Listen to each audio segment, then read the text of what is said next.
What's going on, guys? I'm watching the Mole Santa Claus, the Mole Santa Claus Christmas Horror Story animation. Let's get into it. Ooh, music is so The traumatizing events of this story happened to me several years ago. This is the first time I'm sharing my story publicly in hopes it may help others who read it. At the time, I was a mother of a 4-year-old daughter. Her name is Juniper, and she is my entire life. The day of these events, my husband was at work, so I decided to do some Christmas shopping at the mall. On the way in, Juniper saw Santa sitting in the middle of the atrium and began jumping because I assumed she associated Santa with presents. We decided to get into line, even though it was long. We could get a picture and she could tell Santa what she wanted for Christmas. When it was finally Juniper's chance to sit on his lap, I immediately felt uncomfortable. I didn't like the way he was staring at her.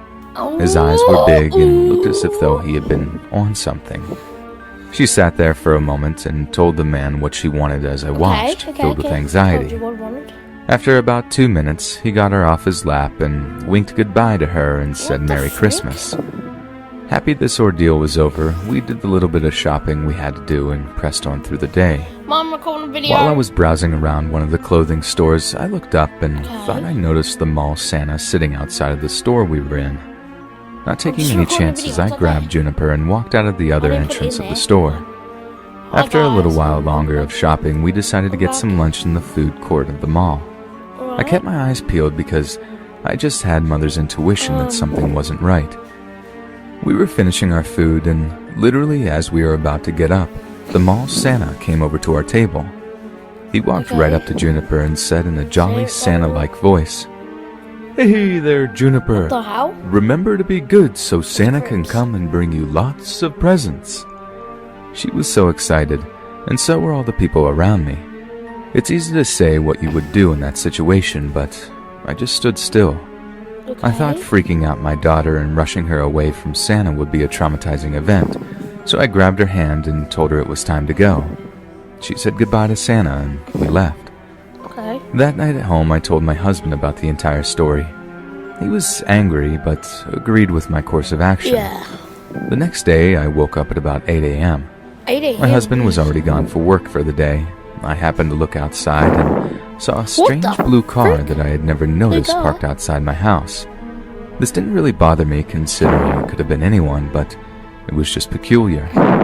At about 11 a.m., I looked out the window again and noticed the car was still in the exact same spot. I made the choice to go out to my mailbox in front of my home and investigate the car. The car was empty, except for the passenger seat. There was a Santa hat on the seat. I tried not to jump to any conclusions, but it was just starting to make too much sense in my head. I ran inside and called my husband.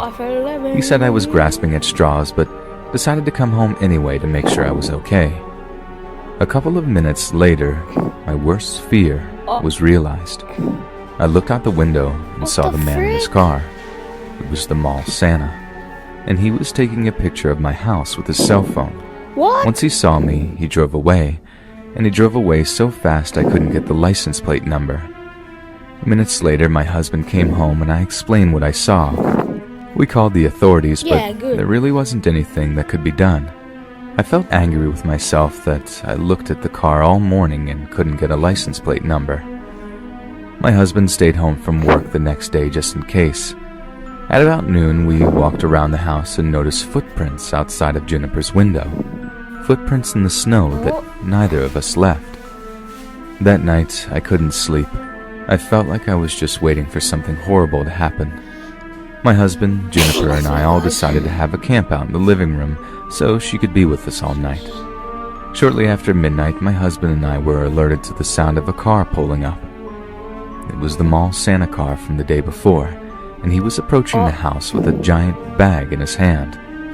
I called the police, as my husband stalked him through the windows. The lights were off, so the mall Santa couldn't see us through the windows. He made his way all the way to Juniper's window. He started to tap on the windows, almost as if though he was trying to wake her up. My husband stood on the other side of the window, trying not to scare him away until the cops came. That's when we heard it. "Hey, Juniper, it's Santa. Come take a ride in my sleigh and I'll show you the reindeer. Praying that the cops would show up any minute, I sat in the fetal position, not knowing if this lunatic had a gun or any other weapon. He kept tapping and whispering, "It's me, Santa." It's me. Finally, the cops showed up. Yes, the and cops. when we heard the sirens out front, my husband jumped out the window and tackled the mall Santa. My husband yelled for the cops, and the cops detained the man. He didn't have any weapons on him, but his car did have duct tape and rope. It gives me nightmares to this day, thinking of that horrible situation and what could have happened.